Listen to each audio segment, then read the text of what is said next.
Welcome to the Masterpiece Effect, where we don't just chase success, we craft it. I'm Elnaj, self-leadership alchemist, Ironman finisher, and your guide on this unconventional journey to elite performance, legacy, and self-mastery. This is not your average personal development podcast. Here, we're questioning the narratives, dismantling limitations, and redefining what it means to lead yourself, your life, and your legacy. If you're ready to move beyond high achievement into intentional creation, you're in the right place. Let's begin crafting the ultimate masterpiece, you. Hello, gorgeous friend. I received a beautiful question regarding decision making and intuition in business. And the question is, how do high performers learn to trust themselves instead of overthinking every decision? Let me ask you this first. What's the cost of second guessing yourself?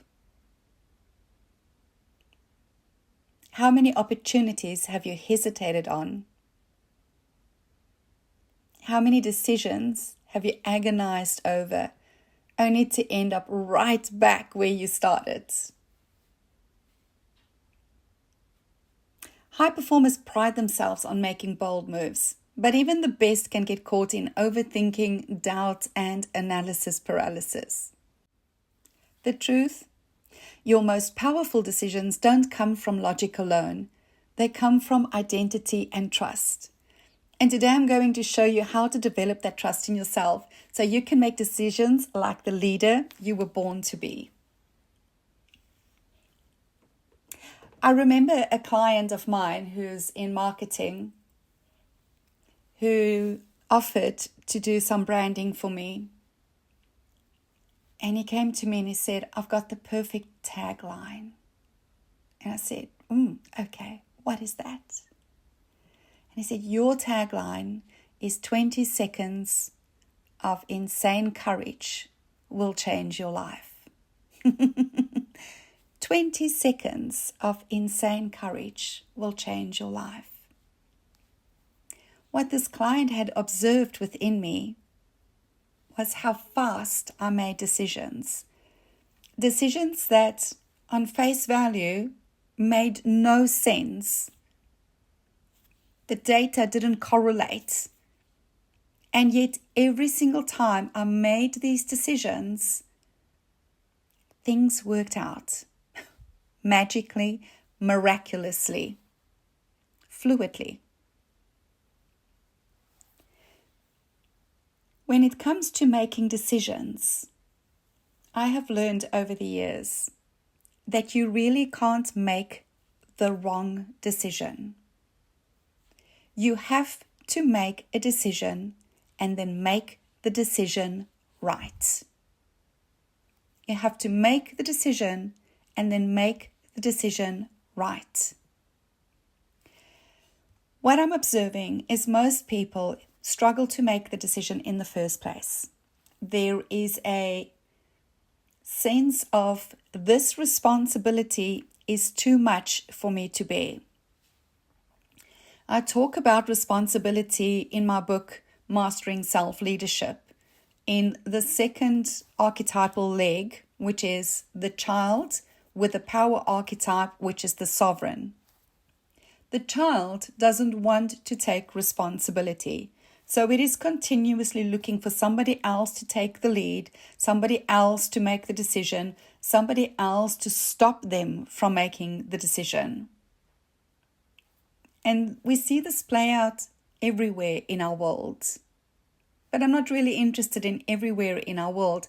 I'm only interested in where might it be playing out in your world? Where are you asking permission to make a decision? Or once you've made a decision, maybe you go and say, I first have to discuss it with so-and-so. And then they decide that it's not a good decision. And so you turn back on that. Every time that you break your word to yourself, you lose confidence. And when you do this enough times, you lack confidence in making the important decisions in your life and following through. Previously, I said, make the decision and then make it right. Stick to a decision, understanding that every decision is the perfect decision to get you to a place to make the next decision. No decision can be wrong. As long as you follow through, you receive feedback, and then you make your next decision. But it's the little ways in which people have stopped keeping their word to themselves that's really tripping them up. For instance, you go out for a 5-mile run and you haven't really set the route for yourself, but you go, I know more or less what would get me to 5 miles. You go out on the run and it's not exactly the best of runs. The weather is really crap and it's hard and you're tired and you're sweating and you're cursing. And there's a point where you get to turn back and you think to yourself, this is far enough. I will come in just under 5 miles. Coming in just under 5 miles is not the same as coming in on 5 miles. One of the fastest ways I have found with clients to train and retrain trust in your word is to bring it into your training. If you say you're going to train today, you train today. If you say you're going to do 10 push-ups today, you do 10 push-ups today. You don't stop at 9. And it might be that you do 2 at a time, but if you said that it's going to be 10 for the whole day, that's the part that matters. If you say that I am going to clean up my eating, clean up your eating. Keep your word to yourself. Become a person of your word. But society has become so lackadaisical with their word. It's more or less. It's 90%. It's just good enough. Doesn't matter if you're late, except it does. It doesn't matter if you cheat, except it does. Every action that you take or don't take after you have spoken the word, even if speaking the word is to yourself and in your mind, you have a choice whether you are going to create the identity of somebody with integrity or not. And if you play out your life enough times of breaking your word, you will stop trusting yourself and you will find it extraordinarily hard to make the important decisions. This is why we see people going back on their words so often. Because if you can't even keep your word to yourself, how on earth are you going to keep it to somebody else?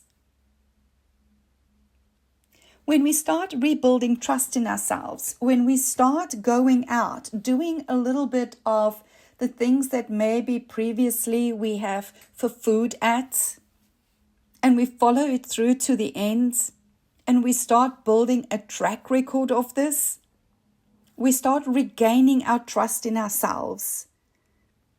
This ideology that we have created for people that they must do things that they don't believe they can actually do, and that it doesn't matter because woohoo, still got further than you would have before, baby.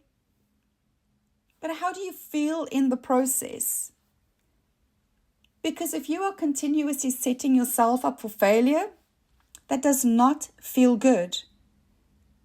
One of the most beautiful things that yoga teaches us is to put the ego aside and to actually do your practice for today, how your body is responding today, what your mindset is today, in this moment, on the mat. That is all that matters. You don't look at what anybody else is doing, and nobody is looking at what you are doing. You are truly playing your own game. If you have to take this out into the rest of your life and you start playing your game, whether it's in business or your partnerships, your fitness, your health, whatever it is, you start keeping in your lane, your game, and you meet yourself where you are at every single day, delivering your best for where you are at every single day, and being okay with it not looking the same every single day, but you're keeping your word of doing your best. What you will find over time is you make way more progress by incrementally strengthening yourself than constantly overloading and ending up with exhaustion and injuries. And not just physical injuries, but mental and emotional injuries. So where can you start looking at your life and change the way in which you speak to yourself, about yourself, and about what it is that you are intending? And then ensuring that you follow through 100%. Because then, regardless of what decision you make, you know that you will follow it through with the intention to win. And sometimes it takes one decision to get to the winning line, and sometimes it takes 100 or more decisions to get to the winning line. But the point is, you have the courage and the integrity piece in place to make the decision and to follow through. Would love to hear what came up for you in this piece. And I know it can sound a little bit harsh sometimes, but sometimes harsh is not a bad thing. Because my desire is for you to really start having an honest and truthful relationship with yourself. What I think is irrelevant. But when you walk into the bathroom tonight and you look at yourself in the mirror, ask yourself, is that the face of a person that I trust impeccably? Is that the face of a person with absolute integrity, even when nobody can see? That's the identity that you seek to cultivate. That's it for today's episode of The Masterpiece Effect. But your transformation doesn't stop here. If something resonated, challenged you, or sparked a new insight, I'd love to hear from you. Share your thoughts. Connect with me at alnash.com. And if you found value in this conversation, subscribe, leave a review, and share it with someone who needs to hear it. Because life's too short for mediocrity. Let's create a masterpiece. See you next time.